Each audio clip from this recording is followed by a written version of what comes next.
May 8, 1945, Victory in Europe Day. Across America, church bells rang and crowds filled the streets in celebration. In prisoner of war camps from Texas to New York, German soldiers prepared for repatriation to their defeated homeland. But in a small facility at Camp Swift, Texas, something unprecedented was happening. When American commanders announced to a group of German women prisoners that they were free to return home, 8 of them did the unthinkable. They begged to stay. The moment that changed everything had happened 3 months earlier in a mess hall that smelled of chocolate and impossibility. Brunhilde Richter, known to everyone as Hilda, stood frozen in the kitchen doorway, staring at what the Americans called depression cake. The rich brown squares sat cooling on metal trays, their surface glistening with a thin chocolate glaze. Her hands trembled as she gripped the doorframe. This was supposed to be poverty food. This was what Americans baked when they had nothing. She had been taught that America was weak, that its people were soft and starving under the weight of their own decadence. Yet here in this prison camp kitchen, surrounded by her fellow captives, she was looking at more chocolate in one place than she had seen in the last 3 years of war combined. Mrs. Enid Patterson, the kitchen supervisor, noticed Hilda's expression and smiled with the kind of warmth that still confused the German women after months of captivity. "Come here, honey," she said in her thick Texas drawl. "You need to taste this while it's still warm." Hilda approached slowly, aware that Edeltraud Koch and Sieglinde Zimmermann were watching from their positions at the washing station. They had all learned to be cautious about American kindness. It always seemed to come with some hidden price, some trick they had not yet discovered. But there was no trick in the slice Mrs. Patterson cut and placed on a small plate. Just a simple square of dark cake that released a smell so intoxicating that Hilda felt tears spring to her eyes before she could stop them. In Dresden, before the firebombing, her mother had made a birthday cake once with a tiny amount of ersatz chocolate. It had tasted like chalk and disappointment. This smelled like every childhood dream of sweetness she had ever abandoned. "Go on," Mrs. Patterson urged. "It ain't fancy, but it'll do." Hilda lifted the fork with a hand that had grown steadier over her months of kitchen work. The cake was still warm, yielding easily to the pressure. She brought it to her mouth and tasted it, and in that moment, everything she had been told about America crumbled like the tender crumb on her tongue. It was rich. It was sweet. It was made with real chocolate and real sugar, ingredients that had become fairy tales in Germany. And the Americans called this depression food. Food for when times were hard. Food for when they had nothing. Before we discover how a simple chocolate cake convinced 8 German women to choose captivity over freedom, tell us where you're watching from in the comments below. The story begins 6 months earlier, in November of 1944, when the first group of German women prisoners arrived at Camp Swift. The facility, located in the scrubland outside Bastrop, Texas, had been hastily adapted to house female prisoners of war. Unlike the larger camps that held thousands of German and Italian men, this compound was designed for fewer than 70 women.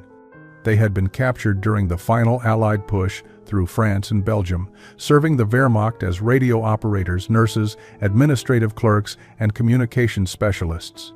Hilda Richter stepped off the transport truck into the blazing Texas sun and felt the heat hit her like a physical blow. At 24 years old, she had survived the bombing of Dresden, the chaos of military retreat, and the uncertainty of capture. But nothing had prepared her for Texas in November, where the temperature still climbed into the 80s. While back home, her fellow Germans were already shivering through another winter without adequate fuel. She wore the remnants of her gray auxiliary uniform, now stained and worn from weeks of travel. Beside her, Edeltraud Koch maintained the rigid posture of military discipline despite obvious exhaustion. At 31, Edeltraud was one of the older women in their group, a former administrative officer who had kept meticulous records for a supply division. Her face showed no emotion as American guards directed them toward the processing building, but Hilda noticed how her hands gripped her small canvas bag with white-knuckled intensity. Sieglinde Zimmermann, just 19 years old, looked around with wide, frightened eyes. She had been a radio operator, one of the youngest in her unit, and had been captured during a communications outpost evacuation. She stayed close to Gertrude Lehmann, a 27-year-old nurse who had seen things during the war that had left permanent shadows in her expression. The four women had formed an unlikely alliance during their journey to America, bound together by shared fear and uncertainty about what awaited them. Captain Mildred Sutherland, the American officer assigned to oversee the facility, watched the new arrivals with careful assessment. At 42 years old, she had spent most of her military career in administrative positions, never imagining she would be responsible for housing enemy women on American soil. She had read their files, knew their service records, and understood that these were not hardened soldiers, but young women who had been swept up in their nation's war machine. Still, she maintained professional distance as she addressed them through an interpreter. "You will be treated in accordance with the Geneva Convention," she told them in clear, measured tones. "You will be provided housing, food, and medical care. You will follow camp rules and maintain order. Your conduct will determine your privileges." Hilda listened to the translation and heard what was not being said. They were enemies on American soil. They should expect harsh treatment, minimal rations, and the kind of brutality that German propaganda had promised them American captors would deliver. She braced herself for degradation and suffering. Instead, they were led to barracks that, while simple, were clean and weatherproof. Each woman was issued bedding, toiletries, and a change of clothing. But it was the evening meal that first shattered their expectations. The mess hall that first evening was a moment of profound disorientation for every German woman who entered it. They filed in with the mechanical precision of military training, their faces carefully blank, their expectations set for watery soup and a crust of bread. What they found instead was a meal that seemed impossible. There was meat, actual meat, not the ersatz products or the tiny ration portions they had grown accustomed to in Germany, but real beef in a rich gravy. There were potatoes, mashed and buttered. There were green beans, soft white bread, and even small portions of canned fruit for dessert. The American guards served the food with casual indifference, as if this abundance was completely ordinary. Hilda stood in line holding her metal tray, watching the server pile food onto it with generous scoops. Her mind struggled to process what she was seeing. This was more food than she had seen in a single meal in over 2 years. And this was for prisoners, for enemies, for women who had served the regime that America was fighting to destroy. She carried her tray to a long table where Edeltraud, Sieglinde, and Gertrude had already sat down. None of them had touched their food yet. They all stared at their trays with the same expression of disbelief and suspicion. "It must be poisoned," Sieglinde whispered in German. "Why else would they give us so much?" Gertrude, who had medical training, examined her food carefully. "I see no signs of tampering," she said quietly. "But I agree this makes no sense. We were told Americans were starving, that their country was weak and resource poor." Edeltraud cut a small piece of the meat and studied it. "This is real beef," she said, her voice tight with confusion. "Not horse meat, not substitute. Real beef." Around them, other German women were having similar quiet conversations, their voices a mixture of German and broken English. Some had begun to eat, driven by hunger that overrode suspicion. Others waited, watching to see if those first brave souls would suffer any ill effects. Hilda watched Private Harlan Dupree, a young guard from Georgia, as he moved through the mess hall. He was perhaps 21 or 22, with a kind of open, friendly face that seemed incapable of cruelty. He noticed their hesitation and approached their table. "Everything all right, ladies?" he asked, his southern accent thick and warm. The women stared at him without responding. He tried again, speaking slower. "Food okay? You need anything else?" Hilda found her voice, speaking in the careful English she had learned in school years ago. "Why do you give us this much food? We are prisoners." Private Dupree looked genuinely confused by the question. "Well, ma'am, That's just a regular dinner portion. Can't have y'all going hungry. That ain't right, prisoner or not." He said it with such simple sincerity that Hilda felt something crack in her carefully maintained composure. She had been prepared for cruelty, for deprivation, for punishment. She had not been prepared for casual kindness from a man who should have been her enemy. She picked up her fork and took a small bite of the mashed potatoes. They were real, buttery, seasoned with salt and pepper. They tasted like abundance in a world she had believed was starving. The first 2 weeks at Camp Swift passed in a fog of confusion and careful observation. The German women maintained their military discipline, rising at the same time each morning, keeping their barracks spotless, and speaking to their American captors only when necessary. They could not reconcile what they were experiencing with everything they had been taught about their enemy. The propaganda had been clear and consistent. Americans were weak, decadent people who would crumble under the pressure of total war. Their soldiers were undisciplined civilians playing at military service. Their country was fractured by racial tensions and economic collapse. Most importantly, they were cruel victors who would show no mercy to captured enemies. Yet every day brought new evidence that contradicted these teachings. The food remained abundant. The barracks stayed heated as December approached. The American guards treated them with a casual courtesy that bordered on friendliness. It was profoundly disorienting. Sieglinde Zimmermann struggled most visibly with the adjustment. At 19, she was the youngest in their group, and the weight of captivity pressed heavily on her slight frame. She developed a persistent cough in early December, the kind of deep, rattling sound that worried Gertrude's trained medical ear. The camp had a small infirmary, but Sieglinde refused to go, convinced that showing weakness would result in punishment, or worse. "She's burning with fever," Gertrude told Hilda one cold morning as they prepared for breakfast. "She needs proper care, but she won't listen to me. She thinks they'll experiment on her like she's heard they do to prisoners." That afternoon, Private Harlan Dupree noticed Sieglinde's condition during his rounds. The young woman was sitting outside the barracks despite the cold, trying to catch her breath between coughing fits. Her face was flushed with fever, and she shivered violently in her issued coat. Dupree approached slowly, the way someone might approach a frightened animal. He had grown up with 3 younger sisters back in Georgia and recognized genuine illness when he saw it. "Ma'am," he said gently, "you need to see the doctor." Sieglinde shrank back against the barracks wall, her blue eyes wide with fear. She shook her head violently, unable to speak through another coughing fit. Dupree held up his hands in a gesture of peace. "I ain't gonna force you, but you're mighty sick. At least let me bring you something warm to drink." He disappeared before she could protest and returned 20 minutes later with a thick wool blanket draped over his arm and a steaming cup in his hands.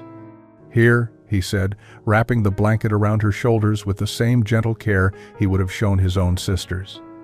"This here's tea with honey and lemon. My grandmother swore by it for chest colds." Sieglinde stared at him, tears beginning to stream down her fevered face. She had been taught that American soldiers were monsters. Yet here was this young man, barely older than her own brother, who had died at Stalingrad, showing her the kind of tenderness she had not experienced since leaving home. She accepted the tea with trembling hands and whispered in broken English, "Thank you." Dupree smiled. "You're welcome, ma'am. You drink that up and get yourself warm. And if that cough don't improve by tomorrow, you let someone know, all right?" December brought the first significant change in the women's daily routine. Captain Sutherland announced that volunteers would be needed to assist in the camp kitchen. The regular kitchen staff was short-handed due to holiday leave schedules, and the captain believed that giving the prisoners meaningful work would improve morale and reduce the tensions that came with idle captivity.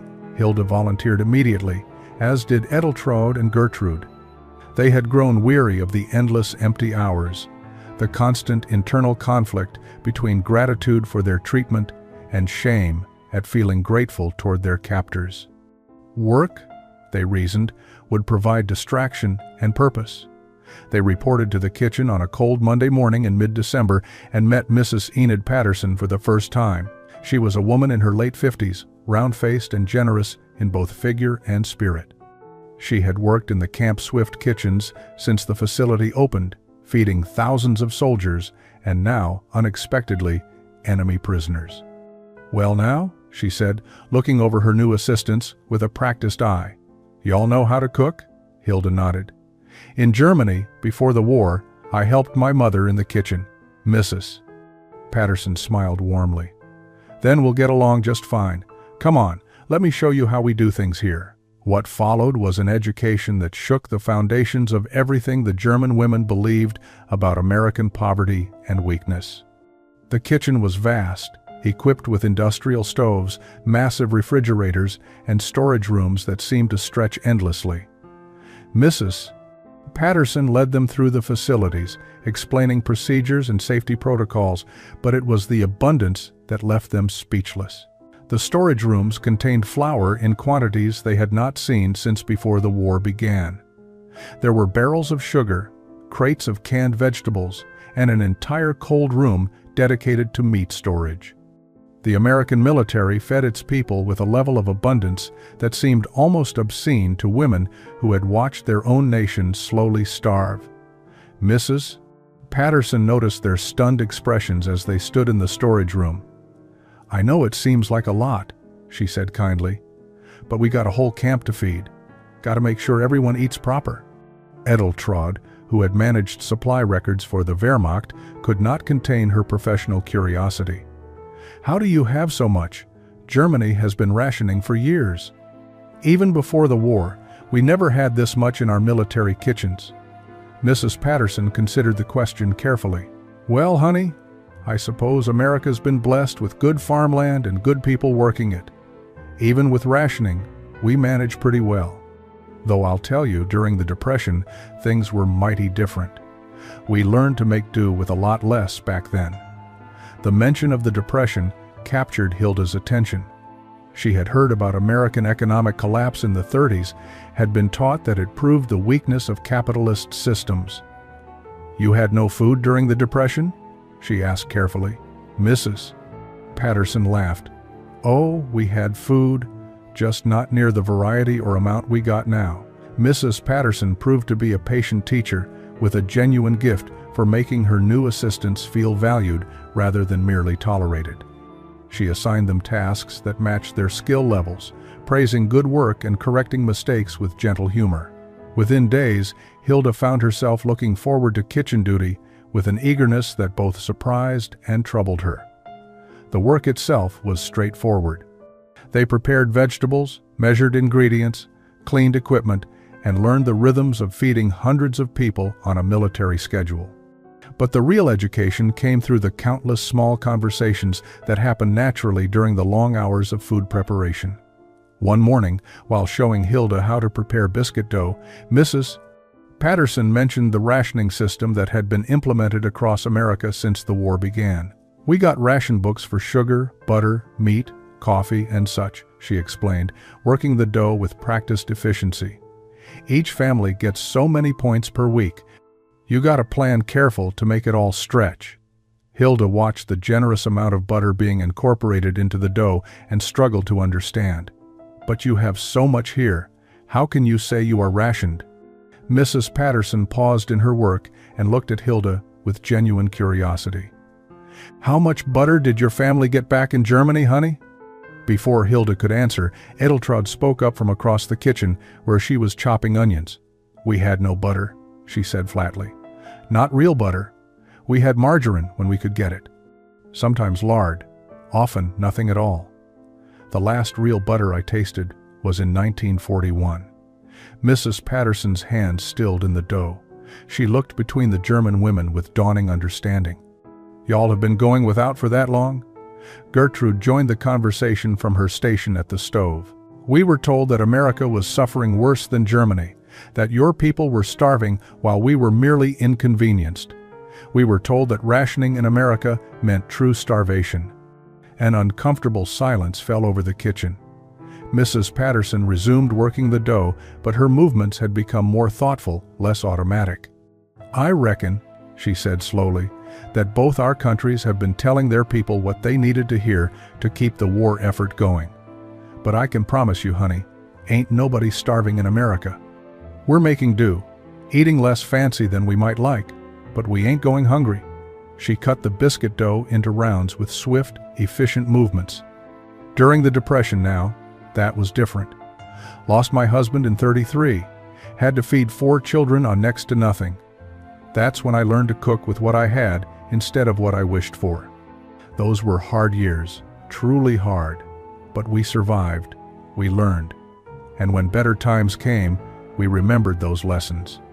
Hilda absorbed this information silently, filing it away with all the other contradictions she had encountered since arriving at Camp Swift.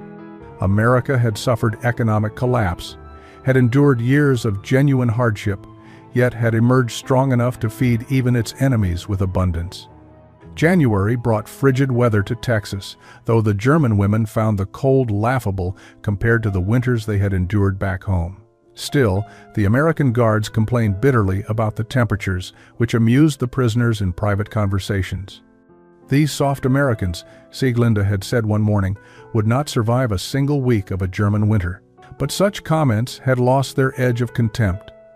The women no longer spoke of Americans with the automatic disdain their propaganda training had instilled. Too much daily kindness had eroded that certainty. On January 12th, the kitchen buzzed with unusual activity. Mrs. Patterson had announced that they would be baking a birthday cake for Sergeant James Fletcher, one of the senior guards who was turning 30. The celebration would be modest, just cake and coffee during the evening meal, but Mrs. Patterson insisted on doing it properly. Hilda watched with fascination as Mrs. Patterson assembled ingredients for a proper American layer cake. Real eggs, real butter, real sugar, and genuine vanilla extract. The recipe called for quantities that would have fed a family for a week back in Dresden. Mrs. Patterson noticed Hilda's expression and smiled. "I know it seems extravagant, but birthdays are important. They remind us we're still human, still worth celebrating." Even during the Depression, Mama always made sure we had cake on birthdays, even if it was just a simple one-layer affair. Hilda helped measure flour and sugar, her hands moving automatically while her mind struggled with deeper questions. Why would these Americans celebrate so openly in front of their prisoners? Were they trying to demoralize the German women by flaunting their abundance? Or was this simply how they lived, with a casual generosity that included even their enemies in moments of joy? The cake emerged from the oven golden and fragrant, filling the kitchen with a smell that made Hilda's throat tight with memories of childhood celebrations that seemed impossibly distant. Mrs. Patterson prepared a simple buttercream frosting, spreading it with practiced skill between layers and across the top. That evening, the mess hall gathered for Sergeant Fletcher's celebration. The German women sat together at their usual tables, uncertain of their role in this American ritual. Captain Sutherland made a brief speech thanking Fletcher for his service, and several guards clapped him on the back with cheerful ribbing about getting old. Then, Mrs. Patterson emerged from the kitchen carrying the cake, candles flickering on top. The Americans sang their birthday song with boisterous enthusiasm. Hilda found herself watching Sergeant Fletcher's face as he blew out the candles. He looked genuinely happy, surrounded by comrades who clearly respected him. There was no cruelty in his expression, no hardness. Just a man grateful to be alive and celebrated. Mrs. Patterson began cutting generous slices of cake. To Hilda's shock, she did not stop with the American personnel. She continued cutting, and guards began distributing cake to the German prisoners as well. Private Dupree brought a slice to their table and set it down with his characteristic friendly smile. "Can't have a birthday party without sharing the cake," he said. "That wouldn't be right." Hilda stared at the slice before her. It was the same size as the portions given to the American guards, no smaller, no less generous. The birthday cake haunted Hilda's thoughts for days afterward. She had tasted American abundance, had experienced their casual generosity, but something about that cake unsettled her in ways she could not fully articulate.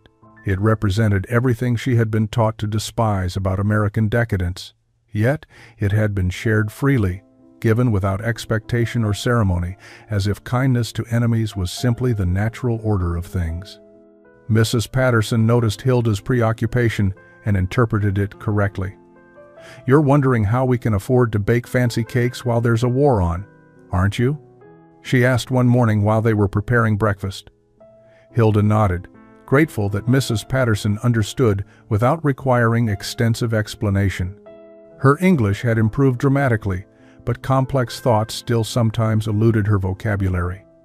Mrs. Patterson wiped her hands on her apron and gestured for Hilda to follow her to the storage room.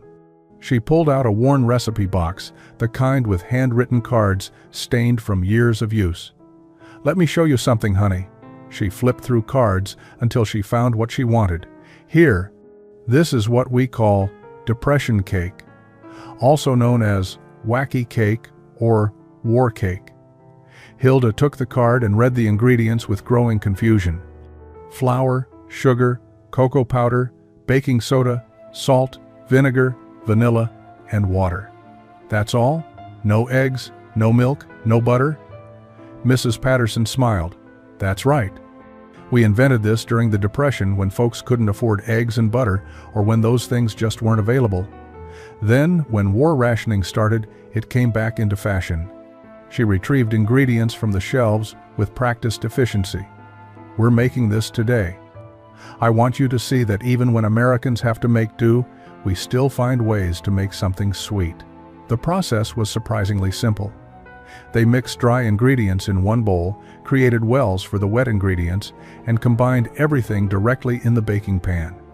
No elaborate techniques, no expensive mixer required, just basic ingredients transformed through simple chemistry into something that would become cake. While it baked, Mrs. Patterson explained the science behind it. The vinegar reacts with the baking soda to make it rise. The cocoa gives it flavor. The sugar makes it sweet. You don't need fancy ingredients to make something good, just knowledge and resourcefulness. When the cake emerged from the oven, dark and fragrant, Hilda felt her carefully constructed understanding of American weakness crumble further. This was poverty food. This was what Americans baked when they claimed to be suffering.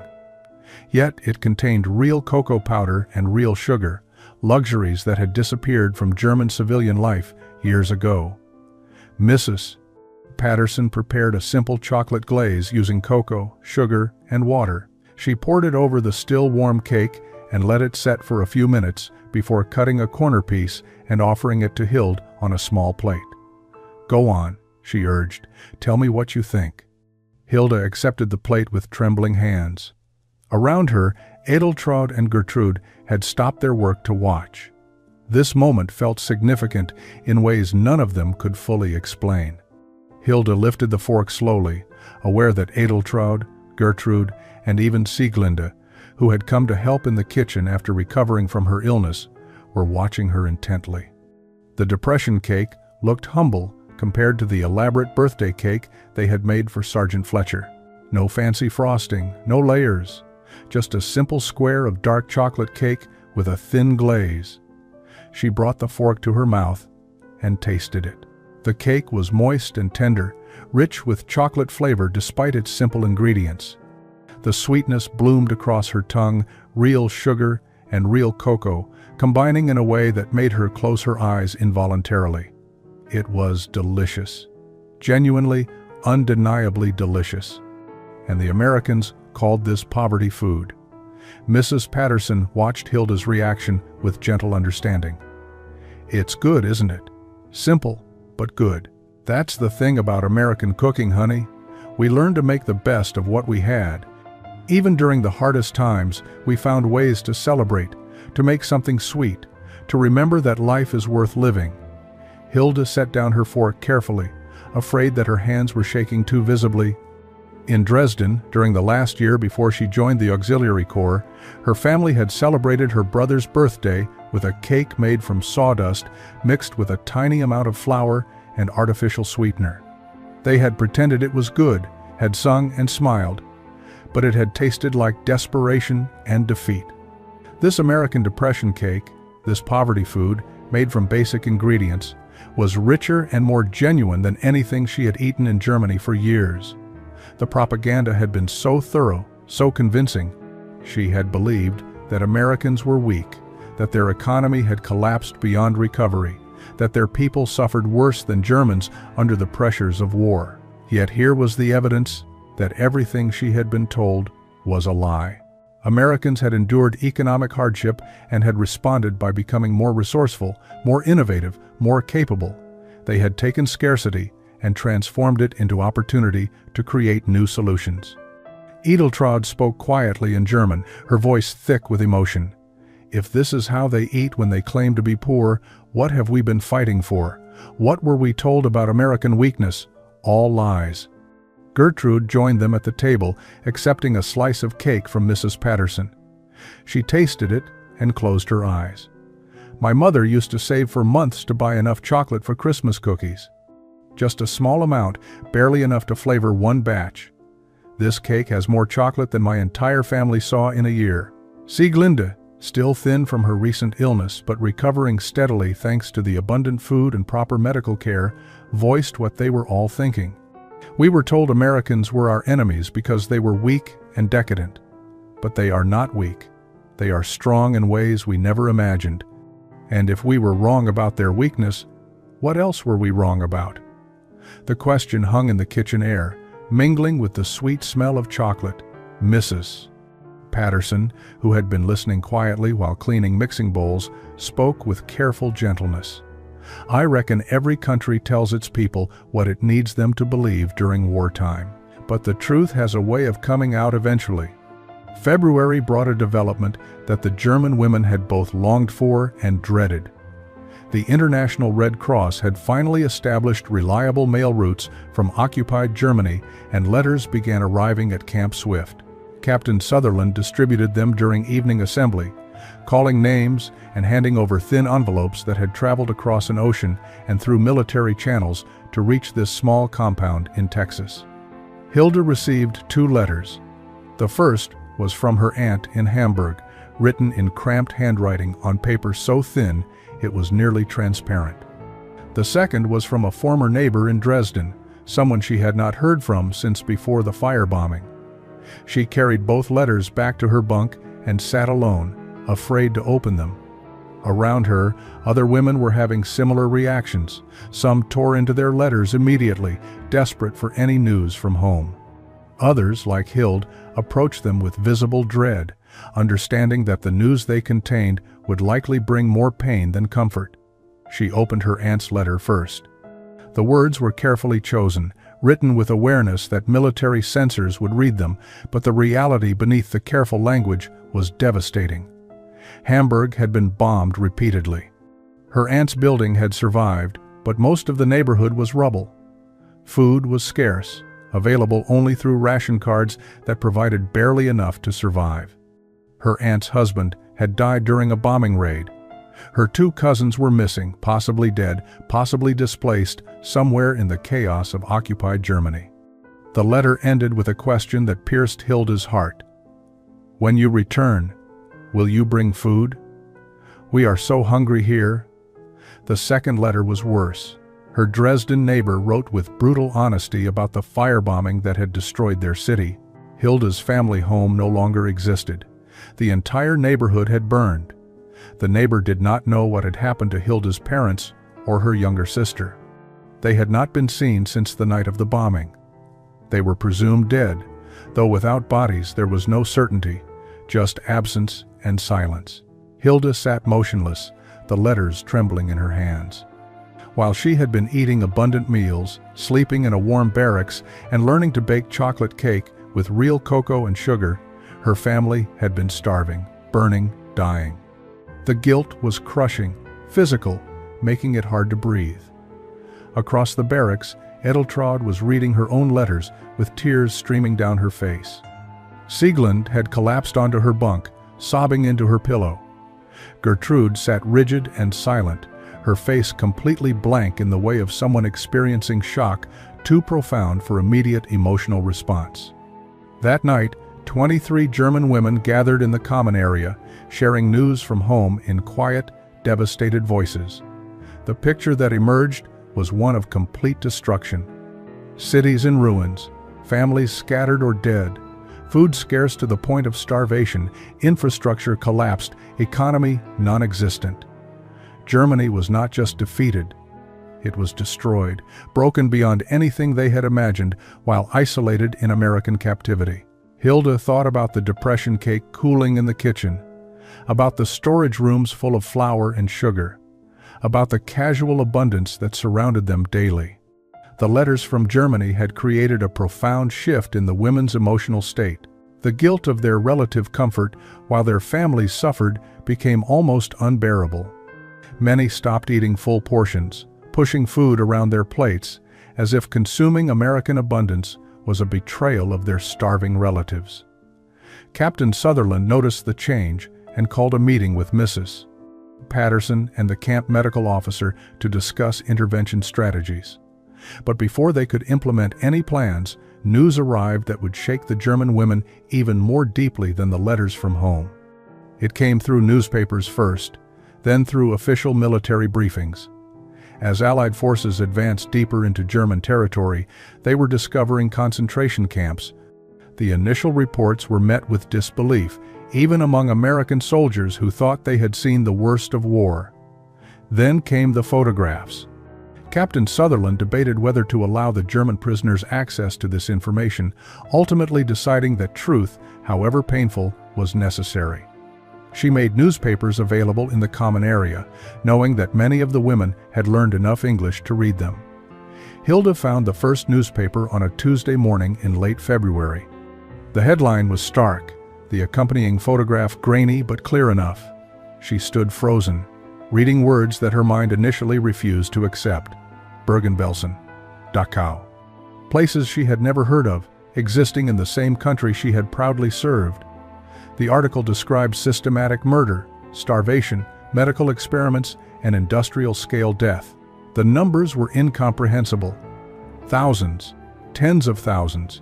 Eventually, the reports would speak of millions. Edeltraud found her there, staring at the newspaper with tears streaming down her face. "What is it?" she asked in German, then looked at the paper and fell silent. Other women gathered around, reading over shoulders, translating for those whose English was weaker. The common area filled with a heavy, terrible silence as they confronted what their country had done. "This cannot be real," Sieglinde whispered. "This is American propaganda. They are trying to break us." But Gertrude, who had medical training and understood the clinical details in the reports, shook her head slowly. "The medical descriptions are too accurate, the photographs too detailed. This is not propaganda. This is documentation." The women dispersed slowly, each retreating to process this information privately. Hilda returned to her bunk and lay down, staring at the ceiling. She thought about the Hitler Youth meetings she had attended, the speeches about German greatness and racial purity that had seemed so inspiring at the time. She thought about the casual anti-Semitic remarks that had peppered everyday conversation, the gradual disappearance of Jewish neighbors that everyone had pretended not to notice. She had believed she was serving her country's defense, protecting German culture and sovereignty. She had never questioned the ideology beneath the military operations. She had been so certain of Germany's righteousness, so convinced of the justice of their cause. Now she understood that while she was filing communications reports and maintaining radio equipment, her countrymen were committing atrocities beyond her darkest imagination. The revelation about the concentration camps fractured something fundamental in the German women's understanding of themselves and their nation. Some retreated into denial, insisting the reports were exaggerated or fabricated. Others, like Hilda, could not escape the weight of complicity.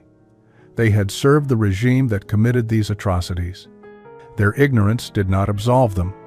The American staff watched this crisis with mixed emotions. Some felt vindication, a grim satisfaction that the enemy was finally confronting the evil they had supported. Others, like Mrs. Patterson and Private Dupree, felt genuine compassion for women who were clearly devastated by these revelations. Captain Sutherland called a meeting with her senior staff to discuss how to handle the situation. "These women are experiencing a complete collapse of their worldview," she explained. "We need to provide structure and purpose, or we risk serious psychological deterioration. The solution came from an unexpected source. Mrs. Patterson suggested expanding the kitchen program, offering more intensive training in American cooking techniques and recipes. Give them something to do with their hands, she argued. Give them a way to be useful. Let them learn something that might help them build a future, whatever that future looks like. The program began in early March. Mrs. Patterson organized structured lessons, teaching not just recipes but the philosophy behind American cooking. She emphasized resourcefulness, adaptability, and the importance of hospitality. She showed them how to stretch ingredients, how to substitute when supplies ran short, how to create abundance from simplicity. Hilda threw herself into these lessons with desperate intensity. Cooking became both penance and purpose. Each recipe she mastered was a small act of becoming someone different from who she had been. She was no longer the naive girl who had believed German propaganda. She was learning to be someone who understood that kindness and generosity were not weaknesses but strengths. Mrs. Patterson taught them to make biscuits from scratch, explaining how Southern women had perfected the technique during harder times. She showed them how to prepare cornbread, beans, and simple stews that could feed families on limited budgets. She shared her mother's recipe for vinegar pie, a Depression-era dessert that created sweetness from basic pantry staples. But she kept returning to the Depression cake, making it again and again with different variations. Sometimes she added coffee to deepen the chocolate flavor. Sometimes she used different glazes or frostings. Each version was a lesson in creativity within constraints. You see, she told her students, this cake represents something important about America. When times got hard, we didn't give up on joy. We found new ways to celebrate. We adapted. Edeltraud, who had always been reserved and formal, began asking questions about American culture beyond just cooking.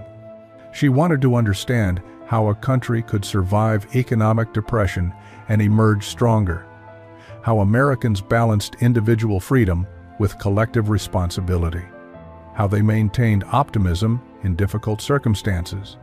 Gertrude found particular interest in the nutritional aspects of American cooking. Mrs. Patterson taught her about balanced meals, about ensuring adequate vitamins and minerals even with limited ingredients. This knowledge, Gertrude realized, could help rebuild Germany when she eventually returned. May 8, 1945, arrived with the news that Germany had surrendered unconditionally. Victory in Europe Day brought celebrations across America, church bells ringing, and crowds gathering in spontaneous parties. At Camp Swift, the atmosphere was more subdued, complicated by the presence of women whose nation had just been utterly defeated. The American Guard celebrated quietly, respectful of the complex emotions their prisoners must be experiencing. For the German women, the day brought no joy, only a profound sense of loss and uncertainty. The war was over. Germany was defeated, occupied, divided among victorious powers. Everything they had known, everything they had believed in, was finished. Captain Sutherland addressed the prisoners that evening, her tone formal but not unkind. The war in Europe has concluded. Repatriation procedures will begin soon. You will be returned to Germany once logistics are arranged and conditions allow. You should begin preparing for this transition. The words sent a wave of anxiety through the assembled women. Return to what? To destroyed cities and scattered families? To a country occupied by foreign powers and struggling with starvation? To communities that would view them as failures who had been captured and corrupted by the enemy? Hilda lay awake that night, her mind churning with impossible questions. In the 6 months since arriving at Camp Swift, she had changed in ways she could not fully articulate. She had learned English, learned to cook American food, learned that enemies could show kindness, and that her own side could commit unspeakable evil. She had discovered talents and interests she never knew she possessed. The prospect of returning to Germany felt less like homecoming and more like exile from the person she was becoming.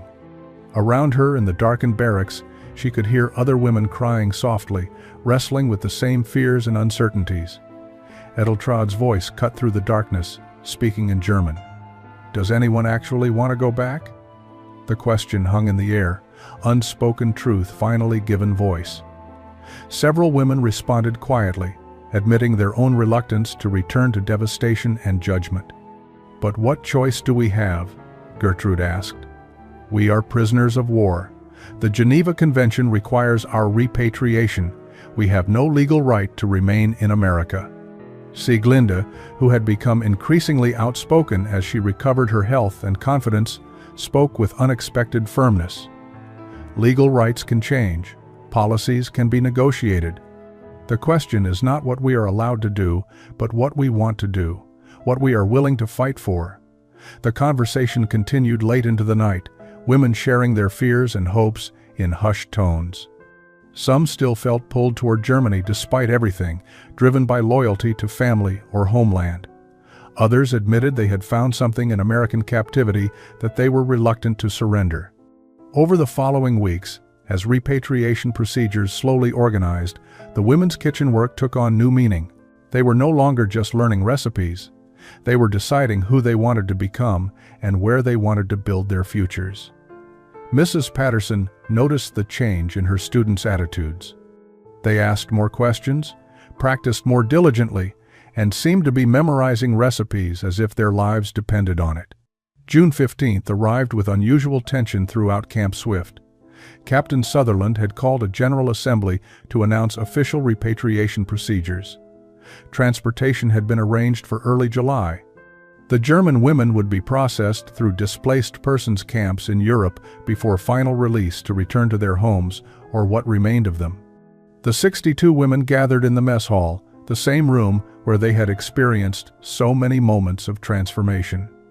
Hilda sat between Edeltraud and Gertrude, her hands clasped tightly in her lap. Over the past month, the four friends had talked endlessly about their options, their fears, their desperate wish that some alternative existed to returning to devastated Germany. Captain Sutherland stood before them, official documents in hand. Her expression was professionally neutral, but Hilda thought she detected something softer beneath the military bearing. "Ladies, I have received final orders regarding your repatriation. Transportation will be arranged for July 7th. You will board ships in Galveston bound for Bremen. From there, you will be processed and released to return to your homes." She paused, seeming to choose her next words carefully. "I want you to know that your conduct here has been exemplary. You have worked hard, learned quickly, and shown genuine character. I wish you all the best in rebuilding your lives." Before Captain Sutherland could continue, Hilda stood up slowly. Her heart pounded so hard she could feel it in her throat. She had practiced these words in English for days, refining them with Mrs. Patterson's help, but now her mouth felt dry with fear. "Captain Sutherland, may I speak?" Permission granted. Hilda looked around at her fellow prisoners, seeing her own fear and hope reflected in familiar faces. Edeltraud gave her an encouraging nod. Sieglinde reached out and squeezed her hand briefly. "We have been talking among ourselves," Hilda began, her accented English clear but trembling slightly. "Some of us, we do not wish to return to Germany immediately. We would like to request permission to remain in America." The words fell into stunned silence. Captain Sutherland's professional composure cracked slightly, revealing genuine surprise. Several American guards exchanged confused glances. This was unprecedented. Prisoners of war did not request to stay in captivity. Edeltraud stood next, followed by Gertrude, Sieglinde, and 4 other women, 8 in total, standing together in a show of unified purpose. Captain Sutherland found her voice. "I need you to understand what you are asking. You are enemy nationals, prisoners of war. The Geneva Convention provides for your repatriation, not for extended residence." Hilda had prepared for this objection. "Captain, we understand the legal complications, but we are asking you to consider our situation with compassion. Germany is destroyed. Many of us have no families to return to. Those who do have families cannot help them. We would return to starvation and rubble." Here, she gestured around the room, We have found something we cannot name properly in English, but something important. We have learned what it means to be treated with dignity. We have been shown kindness by people who should be our enemies. News of the German women's unprecedented request spread beyond Camp Swift with remarkable speed. A reporter from the Bastrop Advertiser had somehow learned of the situation and published a story that was quickly picked up by larger papers in Austin and Houston. Within days, the story had reached newspapers in Dallas, San Antonio, and eventually the national wire services. The headlines varied depending on editorial perspective. Some papers ran sympathetic stories, emphasizing the women's transformation and genuine remorse. Others published outraged editorials, questioning why Nazi prisoners should receive special treatment when American soldiers were still fighting and dying in the Pacific Theater. The debate became a flashpoint for larger questions about justice, forgiveness, and America's role in post-war reconstruction. In Bastrop and the surrounding communities, the response was similarly divided. Many residents had never given much thought to the prisoner of war camp on the outskirts of their town. Now they were forced to consider what it meant to show mercy to former enemies. Pastor William Hendricks of First Baptist Church spoke from his pulpit about Christian forgiveness and the parable of the Good Samaritan. "These women are asking us to live our stated values," he told his congregation. "They are asking if our faith is real or merely convenient." His words inspired some congregants and angered others. Several families walked out during the sermon. Local businessman Harold Thornton wrote an angry letter to the newspaper, arguing that Germans had started the war and should face the consequences without seeking special favors from their victims. His son had died at Normandy, and the thought of German women receiving compassion while his boy lay in a foreign grave felt like betrayal. But Sarah Mitchell, a local teacher unrelated to Captain Sutherland, organized a petition supporting the women's request. She gathered signatures from neighbors who had met the prisoners through church outreach programs and witnessed their genuine transformation. "These are not hardened Nazis," her petition argued. "They are young women who were misled by propaganda and now seek a chance to build better lives." The petition gathered over 200 signatures, impressive for a small Texas community. Mrs. Patterson found herself at the center of unwanted attention. Reporters called asking for interviews. Some townspeople stopped her at the grocery store to express support. Others confronted her with accusations of being soft on enemies. She maintained her characteristic calm through all of it, simply stating that she had taught cooking to some prisoners and found them to be good students and decent people. The debate reached the Texas State House, where representatives argued about the legal and moral implications of allowing enemy prisoners to remain on American soil. Some saw it as an opportunity to demonstrate American values of redemption and second chances. Others viewed it as dangerous precedent that could encourage other prisoners to seek similar treatment. Meanwhile, in Washington, military officials and State Department bureaucrats wrestled with unexpected complications. The Geneva Convention clearly outlined procedures for repatriation of prisoners of war, but it had not anticipated prisoners who actively refused freedom in their own countries. The bureaucratic debate in Washington eventually produced an unexpected compromise. While the War Department would not prevent repatriation of any prisoner who wished to return immediately, those who chose to remain could be reclassified as displaced persons and processed for potential immigration status. It was not a guarantee of permanent residence, but it opened a path forward. The decision came with significant conditions. The women would no longer be prisoners of war, which meant they would no longer be guaranteed housing and support at Camp Swift. They would need sponsors willing to provide housing and help them find employment. They would need to demonstrate ability to support themselves. And they would face extensive background checks and interviews to ensure they posed no security risk. Captain Sutherland delivered this news to the 8 women who had requested to stay with mixed emotions. She had grown to respect these prisoners, had witnessed their genuine transformation, but she worried about the challenges they would face as former enemies trying to integrate into American society. The sponsorship requirement seemed like an insurmountable obstacle. Who would voluntarily take responsibility for a former Nazi Auxiliary Corps member? But the response surprised everyone. Mrs. Enid Patterson immediately offered to sponsor Hilda, providing housing in her modest home and promising to help her find work as a translator or cook. "I have watched this girl grow over these months," she told Captain Sutherland firmly. "She has a good heart and a strong work ethic. She deserves a chance." The camp medical officer, Dr. Raymond Hughes, offered to sponsor Gertrude and help her pursue nursing certification. Her medical knowledge and compassionate nature would make her an excellent nurse, he argued. Local families who had participated in church outreach programs stepped forward to sponsor Edeltraud and Sieglinde. The Caldwell family, who owned a bakery in Bastrop, saw opportunity in Edeltraud's organizational skills and offered her both sponsorship and employment. The Morrison family, whose son was serving in the Pacific, offered to sponsor Sieglinde, moved by her youth and obvious vulnerability. Within 2 weeks, all 8 women had secured sponsors. The speed and generosity of the response spoke to something deep in the local community's character. These were people who took their faith seriously, who believed in redemption, and who were willing to back those beliefs with concrete action. The transition from prisoner to displaced person occurred on July 1st.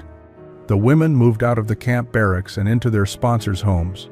For Hilda, this meant a small bedroom in Mrs. Patterson's farmhouse, surrounded by recipes, books, and the smell of baking bread. The first morning in her new home, Hilda woke disoriented. No morning assembly, no guards, no barracks full of other women, just sunlight through gingham curtains and the sound of Mrs. Patterson moving around in the kitchen below. She dressed quickly and went downstairs to find Mrs. Patterson preparing breakfast. "Good morning, honey," Mrs. Patterson said warmly. "I hope you slept well. Today we are going to bake depression cake together, just you and me. Then we will take it to the church social so folks can meet you proper." The years between 1945 and 1950 were marked by gradual transformation as the 8 German women built new lives from borrowed recipes and second chances. Hilda's integration into Bastrop society was slow but steady. Mrs. Patterson's sponsorship provided not just housing, but entry into a community network of church ladies, garden clubs, and civic organizations. Initially, many women were suspicious of having a former enemy in their midst. Some refused to speak to Hilda at social gatherings. Others offered cold politeness while maintaining careful distance. But Mrs. Patterson was a respected figure in the community, and her unwavering support for Hilda carried weight. More importantly, Hilda proved herself through consistent action rather than words. She volunteered at church functions, always arriving early and staying late to help with setup and cleanup. She shared her knowledge of German cooking, teaching neighbors to make strudel and traditional breads. And she became known for her depression cake, which she baked for every community gathering. Each time someone complimented the cake, she would explain its origin. "This is what Mrs. Patterson taught me," she would say in her accented English. "This is American resourcefulness. This is how you make something sweet, even in hard times." The story of the depression cake became her introduction, her explanation, her bridge between two identities. By 1948, Hilda had saved enough money from cooking jobs to open a small bakery in downtown Bastrop.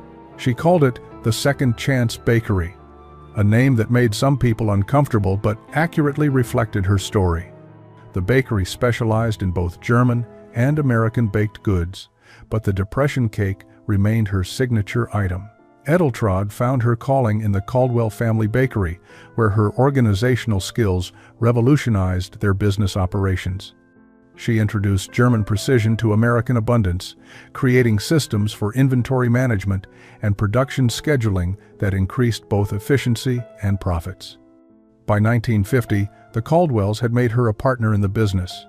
Gertrude completed her nursing certification and began working at Bastrop County Hospital. Her careful attention to patients and her gentle manner made her beloved among both staff and those she cared for. She never married, choosing instead to dedicate her life to healing as a form of ongoing atonement for her country's actions. Sieglinde, the youngest of the group, integrated most completely into American life. She married a local farmer's son in 1949, taking his name and building a family that represented the complete fusion of German heritage with American identity. Her children would grow up knowing their mother's story, but thinking of themselves as fully American. The four women maintained close friendships, gathering regularly to speak German, cook traditional foods, and support each other through the ongoing challenges of building lives in a country that had been their enemy. They also maintained correspondence with the women who had chosen repatriation, creating a network that spanned the Atlantic and represented different choices made from the same impossible situation. September 12, 1970. Hilda Richter Patterson stood in the kitchen of her successful Bastrop bakery, preparing depression cakes for a German-American cultural exchange event in Austin. At 49 years old, she had become a naturalized American citizen, built a thriving business, and earned genuine respect in her adopted community. She had taken Mrs. Patterson's surname after her sponsor's death in 1962, honoring the woman who had given her a second chance. The cultural exchange had invited her to speak about her experiences as a former prisoner of war who chose to remain in America. Event organizers wanted her to bring examples of the American cooking that had influenced her journey. She had chosen to bring depression cake, of course. Nothing else could properly tell her story. The event hall in Austin was filled with German immigrants, German Americans, and local residents interested in cultural exchange. Hilda stood before them, holding a simple chocolate cake on a plain white platter. In her other hand, she carried something else. The small notebook where she had recorded recipes during her time at Camp Swift, its pages stained and worn from 25 years of use. She began speaking in English, her accent still noticeable but her vocabulary fluent and precise. She told them about arriving at Camp Swift, expecting cruelty and finding abundance. About learning to bake in Mrs. Patterson's kitchen while her family starved in Germany. About the moment she tasted depression cake and realized that everything she had been taught about American weakness was a lie. "This cake," she said, holding up the platter, "represents the moment I understood that poverty is not the same as weakness and abundance is not the same as decadence." Americans had suffered during the Depression, truly suffered. But they responded by becoming more resourceful, more creative, more generous. They learned to make something sweet with basic ingredients. They learned to celebrate even in hard times. She explained how the depression cake had become her bridge between two identities, how it represented both American resourcefulness and the possibility of transformation. How each time she baked it, she remembered Mrs. Patterson's kindness and the choice she had made to stay. In the audience, Edeltraud, Gertrude, and Sieglinde sat together, 3 of the original 8 who had made that impossible choice 25 years earlier. The other 4 had built successful lives scattered across Texas, all of them present in spirit if not in person. Hilda concluded her speech by cutting the cake and inviting everyone to taste it. As people came forward, she explained the recipe to anyone who asked, emphasizing its simplicity and the lesson it taught. "You do not need fancy ingredients to make something good," she told them. "You need knowledge, resourcefulness, and the willingness to create sweetness, even in difficult circumstances." An elderly German immigrant approached her afterward, tears in his eyes. "I came to America in 1948, he said in German. "I also found kindness where I expected hatred. Your story gives me words for my own experience." Hilda embraced him, understanding exactly what he meant. Their journeys had been different, but the destination was the same, a discovered home in a country that valued second chances,